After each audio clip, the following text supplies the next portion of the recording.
Selamat pagi Bapak Ibu Saudara, senang sekali bisa bertemu hari ini dengan Bapak Ibu Saudara di program Berkat Pagi hari ini. Mari sama-sama kita mau belajar firman Tuhan di pagi hari ini. Kita masih di kitab Yehezkiel Bapak Ibu Saudara. Mari sama-sama kita buka Alkitab kita dalam Yehezkiel pasal yang ke-20. Yehezkiel pasal yang ke-20 ayat 1 sampai ayat yang keempat. Saya akan bacakan bagi Bapak Ibu Saudara, demikian firman Tuhan. Pada tahun ke-7 dalam bulan ke-5 pada tanggal 10 bulan itu, datanglah beberapa orang dari tua-tua Israel untuk meminta petunjuk daripada Tuhan dan duduk di hadapanku. Lalu datanglah firman Tuhan kepadaku, "Hai anak manusia, berbicaralah kepada tua-tua Israel dan katakanlah kepada mereka, beginilah firman Tuhan Allah, apakah kamu datang untuk meminta petunjuk daripadaku? Demi aku yang hidup, aku tidak mau kamu meminta petunjuk daripadaku. Demikianlah firman Tuhan Allah." Ayat yang keempat. "Maukah engkau menghakimi mereka? Hai anak manusia, maukah engkau menghakimi mereka? Beritahukanlah kepada mereka perbuatan-perbuatan yang keji dari nenek moyang mereka." Puji Tuhan Bapak Ibu Saudara. Di sini kalau kita boleh melihat perikop yang pasal 20 di sini adalah kasih dan hukuman Allah dalam sejarah Israel. Di sini kita mau lihat dalam pasal yang pertama, di sana dikatakan ada tua-tua Israel yang datang kepada Nabi Yehezkiel. Di sana dikatakan mereka meminta petunjuk kepada Tuhan. Nah, saudara, di sini saya pelajari bahwa tua-tua Israel di sini adalah gambaran dari pemimpin-pemimpin rohani Israel pada waktu itu. Mereka bertanya dan meminta petunjuk kepada Tuhan, tetapi yang saya pelajari di sini adalah sebenarnya mereka adalah protes karena mereka menjadi tawanan di Babel. Nah, jauh dari negeri mereka sendiri Bapak Ibu Saudara, dan mereka adalah bangsa, tadinya mereka adalah bangsa yang diberkati, bangsa yang besar, bangsa yang kuat yang Tuhan jadikan kepada nenek moyang mereka. Namun Bapak Ibu Saudara, nyatanya kini mereka tuh hancur, mereka tuh terpuruk, bahkan mereka harus ada di dalam pembuangan di Babel pada waktu itu Bapak Ibu Saudara. Nah, mereka datang bertanya kepada Nabi Yehezkiel, dan Tuhan pun menjawab melalui Nabi Yehezkiel bahwa yang membuat mereka mengalami hal ini, bahkan janji-janji Tuhan tidak tergenapi dalam hidup mereka, itu karena kesalahan atau dosa yang mereka telah lakukan Bapak Ibu Saudara. Mari kita baca ayat yang ke-7.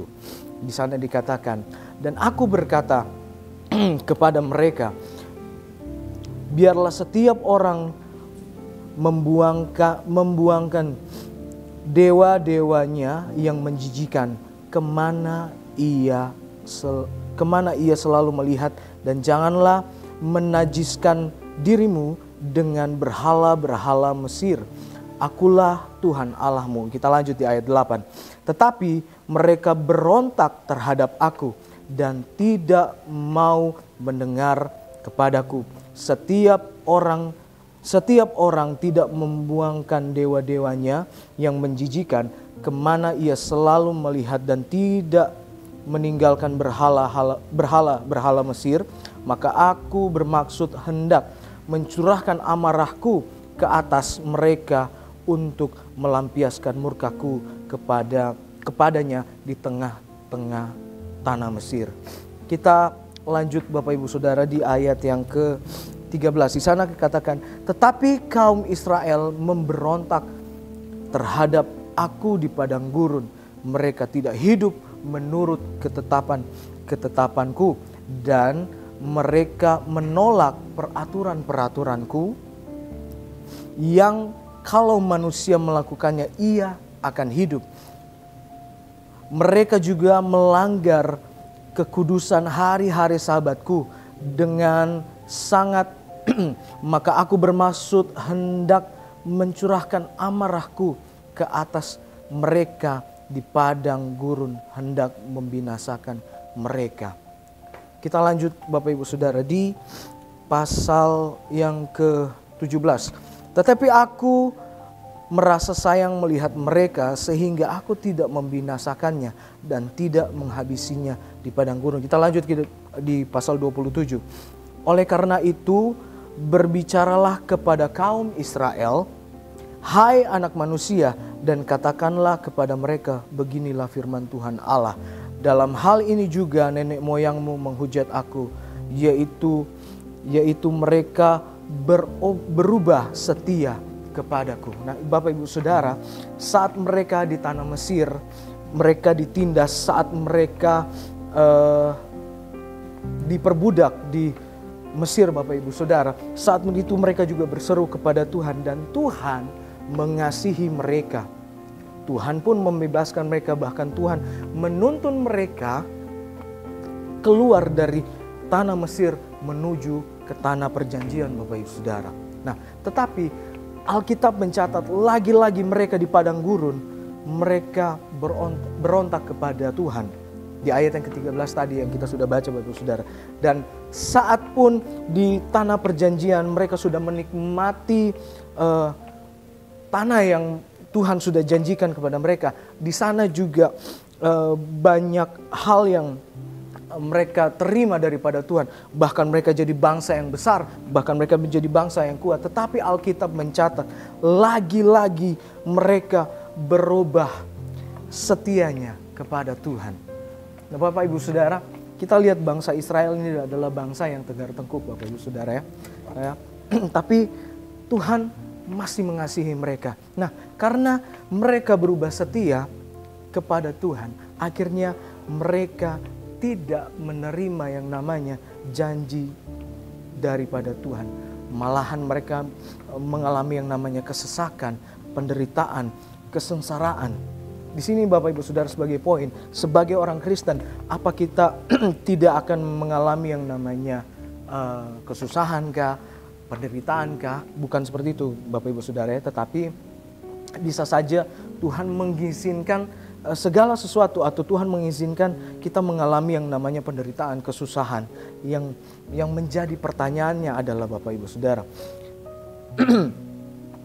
kita menderita karena apa? Apakah karena mengikuti Tuhan Yesus, atau itu bagian dari proses yang Tuhan izinkan terjadi dalam hidup kita, Bapak Ibu Saudara? Nah, Bapak Ibu Saudara, sebagai orang yang percaya, kita percaya bahwa akhir dari proses yang Tuhan datangkan kepada kita, kita percaya bahwa segala sesuatu di akhirnya itu akan mendatangkan kebaikan bagi kehidupan kita. Amin, Bapak Ibu Saudara. Justru akan menaikkan level kepercayaan kita kepada Tuhan, dan kedua menaikkan iman kita kepada Tuhan, Bapak Ibu Saudara. Nah, tetapi kalau kita menderita